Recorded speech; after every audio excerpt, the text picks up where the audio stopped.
降價啦！滬深新城、南江博岸呢邊個價錢，你估下而家降到幾多？而家開發商諗嘅唯一一樣嘢就係降價，只有降價，個樓就唔憂愁話賣唔出去嘅。南江博岸以前好多人想買都買唔到嘅，而家個單價係，各位觀眾記住，價錢仲比二手樓平啊！單價7800蚊起就可以擁有啦，75平方59萬就可以攞低，88平方70萬攞低，89平方嘅洋房70萬攞低，99平方嘅洋房85萬攞低。記住，而家開發商為咗清貨搏命降價，總之一口價，低價買，只有你嚟買，我就搏命降價俾你。而家開發商呢邊相對係放飛自我啦，冇任何套路，而且你買呢仲送20年使用權車位。記住，成個滬深新城片區，佢可以做到呢一步呢，係前無古人後無來者啦。可以咁講。呢個月咁下一個月呢，又唔知邊個開發商可能又放飛自我，可能又行佢個後路都唔定嘅。總之而家滬深新城就相當於係一個軍閥戰爭啊！總之為咗買樓搏命咁降價，只有降價就唔憂愁話買唔出去嘅。我哋先睇下南江博岸呢邊先嚇。佢呢一排係高層嚟嘅，18層高，最細面積就係75平方嘅，可以睇到1棟、2棟、3棟、5棟、7棟，呢幾棟呢就係18層高嘅高層。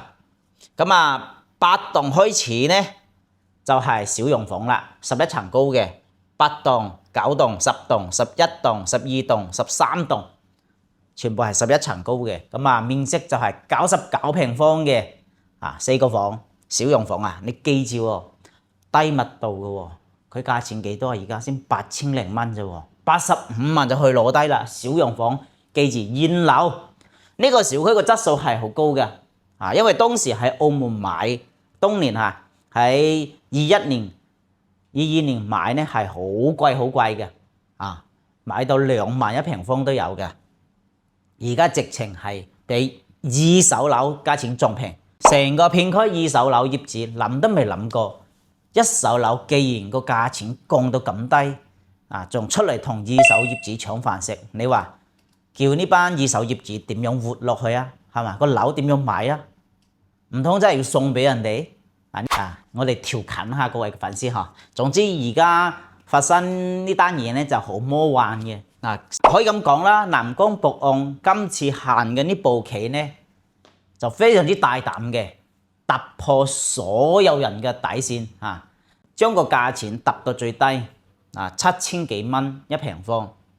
你可以睇下周邊呢啲二手樓平均其實可能有啲都係買緊8000蚊一平方，7000幾蚊一平方嘅。但係而家一手樓買呢種價仲送埋車位，所以就會導致成個片區未來嘅二手樓呢雪上加霜，越嚟越難買，因為佢打響咗第一炮嘛，將價錢按喺地下摩擦。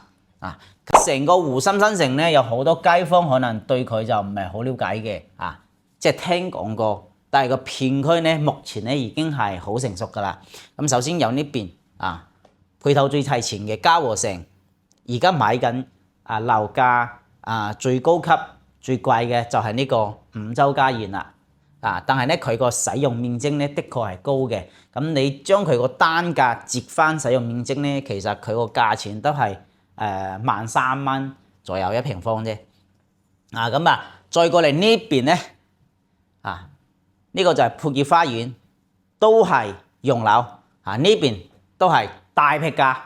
第日咧再帶你去睇。總之而家成個滬深新城片區，每個開發商都做緊一樣嘢，就係降價。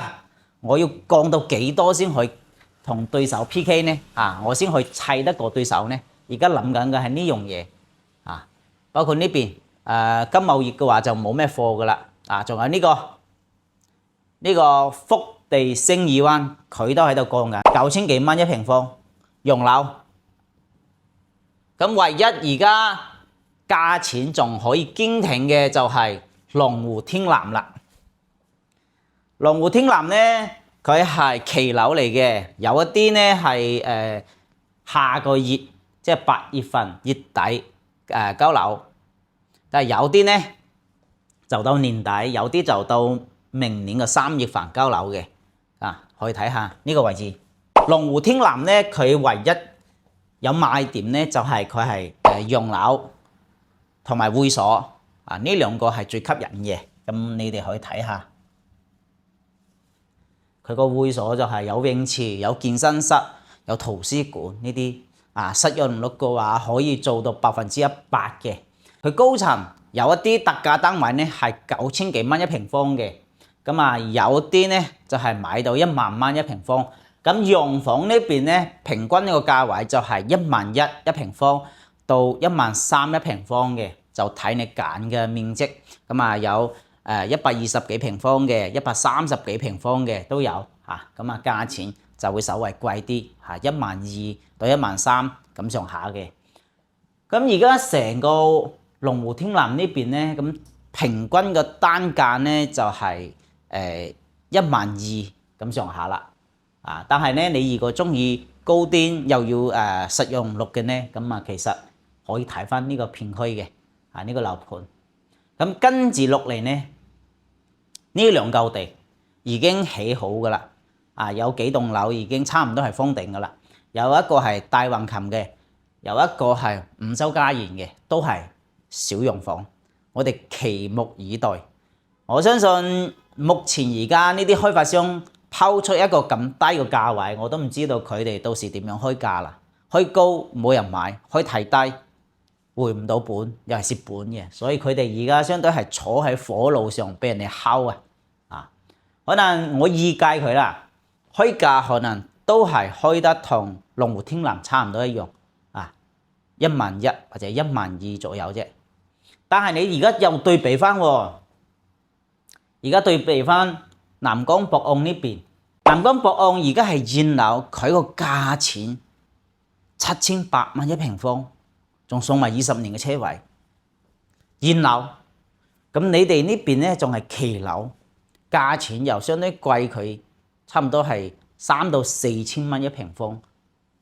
咁有好多街坊就會喺度諗啦，哇！咁呢個片區究竟係點樣去把控，點樣去入手呢？即係令到有好多人個思維有啲混亂唔使混亂嘅。你想買現樓嘅，想即刻住嘅唔在乎於景觀樓層嘅呢，咁就入手呢邊。因為南江博岸呢邊呢，佢係全部都係尾貨嚟㗎啦肯定嗰啲靚嘅樓層靚嘅單位呢，肯定就冇幾多嘅基本全部都係低樓層可能景觀差啲㗎啦。但係低樓層你都唔緊要，因為小洋房本身就係低樓層嘅，睇內景嘅，只要係佢呢個樓盤嘅質素啫。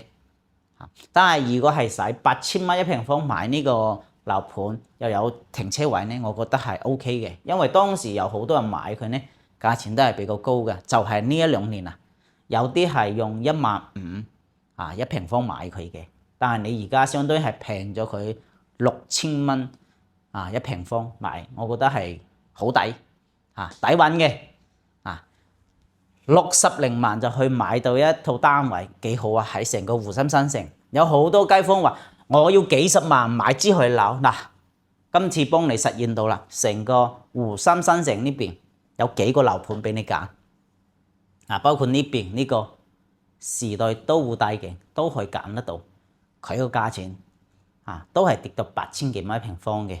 我估計佢未來肯定可能仲會降，因為佢個貨量仲有啲嘅成個湖心新城片區呢，而家目前就係咁嘅情況，價錢呢可以咁講啦，就好唔穩定開發商而家就放飛自我啦，我想點樣定價就係點樣定價，因為而家政府俾咗一個權限俾啲開發商，由佢哋嚟自己定價就冇限價呢樣嘢講噶啦，即係呢個南江博安就打響咗第一炮，降價，搏命咁降價。